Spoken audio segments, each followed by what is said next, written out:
আমাদের এখানে 2025-এ 24 পার হবে, আমি তখন বলে দেবো সবাইকে। আর আমাদের এখানে দেখতে পাচ্ছেন অনেক বেশি কুয়াশা পড়েছে। এই যে এটা আমাদের পানা পুকুর দেখতে পাচ্ছেন। আর এই দেখুন এই পাশ দিয়ে আমাদের পুকুরটা এরম লাগে দেখতে। এমনিতে আমাদের এখানে জল ভালো, শুধু জলটা খারাপ, তাছাড়া পুকুরটা হেবি সুন্দর দেখতে আর অনেক বড় আছে। আমাদের এখানে বেশ বড় বড় এখানে জটা ফল হয়, ওই দেখুন কত বড়।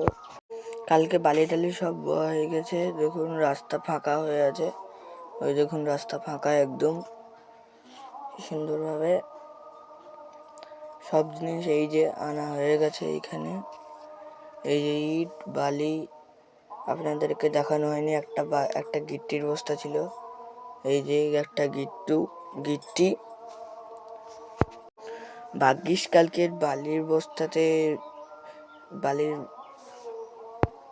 কালকে নেট চাপা দিয়েছিলাম, নেট না চাপা দিলে আজকে তো কালকে একটু হাওয়া বাতাস মতন উঠেছিল, ঝড় টাইপের, তার জন্য ভাগ্যিস চাপিয়ে দিয়েছিলাম এইটা নেট।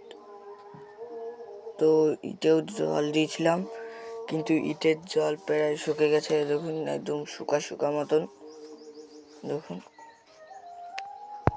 কালকে বড় বড় ড্রাম বালতি দিয়ে জল দিলাম, তাও আমরা পুকুর থেকে জল নিতে পারি না, কেন কি পুকুরের জল তো দেখালাম ঘাট টাট কিছুই নেই, জলের গা চুলকায়।